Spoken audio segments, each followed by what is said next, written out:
Hola, yo soy Sebastián Nora. Hola, yo soy Valeria Santos. Y esto es La Intérprete.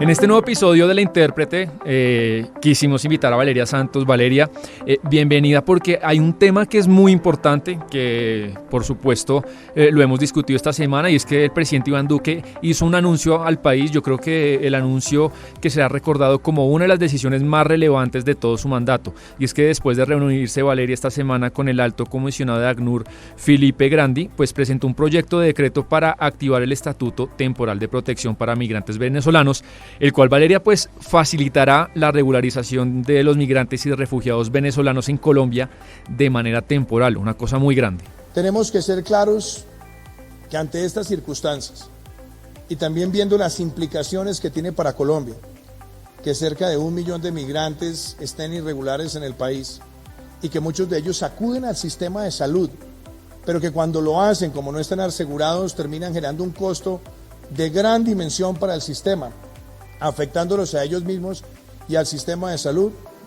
Tenemos que tomar acciones, pero no acciones ni basadas en el miedo ni en el rechazo, sino basados en la coherencia frente a la fraternidad. Por eso, hoy en esta visita que adelanta el doctor Filippo Grandi a Colombia, nosotros hacemos pública la decisión de nuestro país de crear un estatuto de protección temporal en Colombia, que nos permita hacer un proceso de regularización de esos migrantes que están en nuestro país. Sí, Sebastián, es que la verdad es que la trascendencia del anuncio es gigantesca, es un hito histórico en el país, probablemente va a ser el legado más importante del presidente Iván Duque. Estamos hablando, Sebastián, de una medida de una cantidad de personas que se van a regularizar al mismo tiempo. Esto no se ha visto en ningún país europeo en este siglo. Mire, para que entienda, se van a beneficiar más de 900.000 de los casi 1.729.000 de venezolanos migrantes que se estima están ahora en el país. Eso más o menos es un 34% de todas las personas que la ONU considera que han salido de Venezuela en los últimos años, Sebastián. Sí, 1 de cada 3 venezolanos, algo impresionante, que es un número muy impresionante. Y este estatuto, Valeria, contempla pues que los migrantes podrán permanecer en Colombia en condiciones de regularidad migratoria especiales por un término de 10 años de vigencia, que podría extenderse, no lo sabremos, y ellos, por ejemplo, lo principal es que podrán ejercer cualquier actividad u ocupación legal en el país, incluidas, por ejemplo, los temas de contratos laborales. También podrán acreditar su permanencia en el país si desean, por ejemplo, ya después de los años, pues aplicar para una visa de residencia.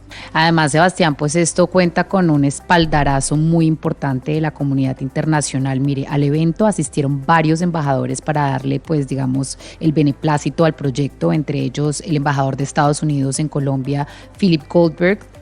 Dijo además que esto que no ha sido una situación sencilla y que su país ha contribuido desde la crisis migratoria con más de 500 millones de dólares y que lo piensa seguir haciendo. Sebastián, un día después de esto, el gobierno de Joe Biden aplaudió la decisión de Iván Duque. Bueno, después vamos a ver si es por oportunismo o realmente eso lo tenían pensado. Yo después le quiero preguntar su opinión, pero este estatuto, Valeria, digamos que yo creo que tiene varios niveles de análisis por los efectos y la magnitud de lo que usted ha hablado.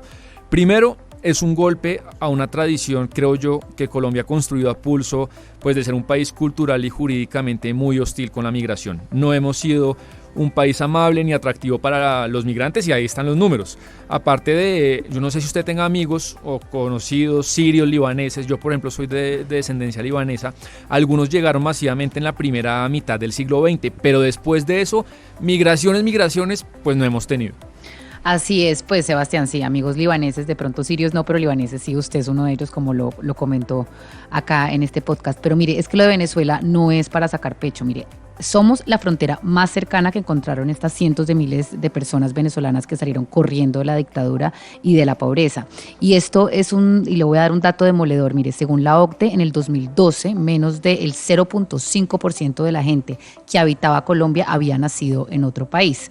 Acá las leyes y trámites para radicarse y trabajar en Colombia son muy difíciles, están llenas de trámites burocráticos, etcétera. Entonces, en realidad, pues hemos sido un país pues muy cerrado y nacionalista en ese sentido. sucedido. Entonces esto digamos que es nuevo para nosotros. Nosotros no sabemos cómo ser receptores de migrantes en el mundo, Sebastián. Sí.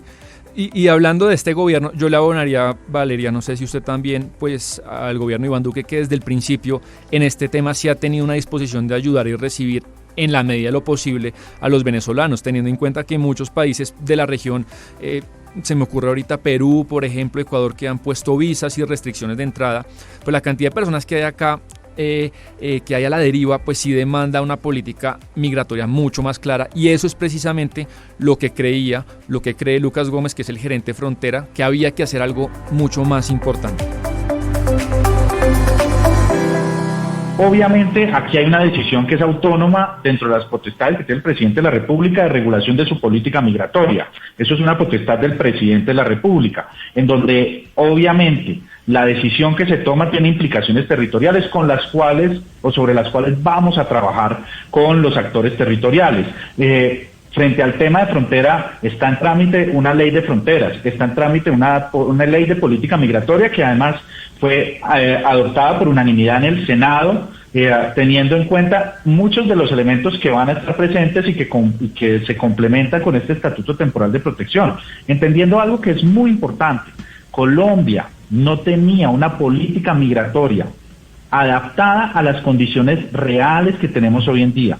No existía una política migratoria que entendiera que pasamos de tener 150.000 extranjeros regulares en nuestro país a tener casi 2 millones de personas. Y es que la magnitud de la decisión que tomó el presidente Iván Duque es gigantesca, Sebastián, pero también va a ser muy difícil la implementación y la articulación de este estatuto, porque en realidad pues es un reto que además va a aterrizar en los entes territoriales que tienen pocos recursos y que además pues tienen la frontera y que tienen que ocuparse de todos los temas y del impacto de esta migración que van a recibir de primera mano. Por ejemplo, engrosar el Sisbén y ciertos bienes públicos es un tema importante y va a tenerse que hacer de un día para otro para muchísimas personas en municipios y ciudades. Esto, por ejemplo, lo explica muy bien el senador Andrés Cristo del Partido Liberal cuando nos habla del caso específico que se da en Cúcuta, Sebastián. Antes de esta crisis sanitaria, Cúcuta era una ciudad que estaba abordando el 16 o el 17% de desempleo y algo así como el 68-69% de informalidad. Tenía una deuda, o el gobierno tiene una deuda con el hospital público más importante, algo así como 68 mil millones de pesos, casi 70 mil con la red de salud del departamento, por atender, obviamente, como lo ordena y como se debe hacer a los migrantes venezolanos que vengan con problemas de salud y no se han pagado. Hoy le apuesto a usted, más de un cucuteño amanece rascándose la cabeza, más de una persona en Villa de Rosario, en Puerto Santander o en los departamentos que le he mencionado. Bueno, ¿qué vamos a hacer?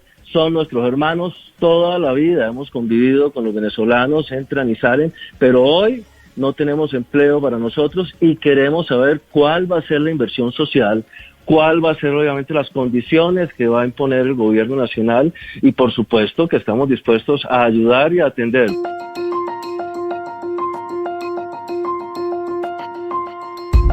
Es que el caso de Cúcuta quizás es el más complicado por el tema de la frontera y además yo sí, Valeria, pues yo he tenido la oportunidad de leer, por ejemplo, evidencia y casos exitosos de países que han visto en la inmigración una oportunidad. Yo creo que tiene más beneficios que costos, pero los costos se van a ver a largo plazo. En el corto plazo, pues sí demanda, usted lo comentaba, un esfuerzo fiscal extra y ahorita teniendo en cuenta pues que el déficit fiscal, la deuda están en máximos históricos y que sabemos además que se va a erradicar una reforma tributaria precisamente para eso, para cuadrar las cuentas, pues sin duda esto requiere un esfuerzo económico importante del Estado. Y por todo lo que usted comenta, Sebastián, y un poco pues por la percepción de las personas que es que los migrantes van a ser los que les van a quitar el trabajo, se viene una reforma tributaria, etcétera, pues hay mucha preocupación también por elevar el tema de la xenofobia, por empezar a ver estos sentimientos pues que son muy, muy contraproducentes entre los colombianos. Y ya se oyen las voces de preocupación, Sebastián.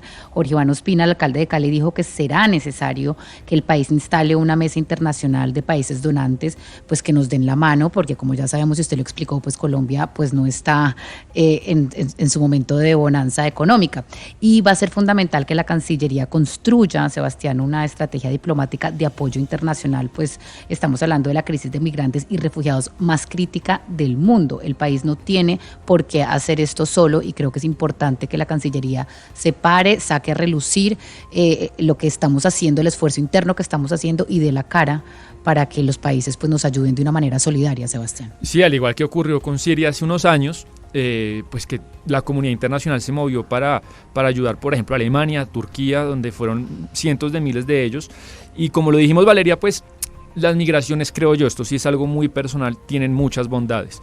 Y hablamos de personas que se podrán eventualmente, por ejemplo, incorporar al mercado laboral, que van a demandar bienes y servicios.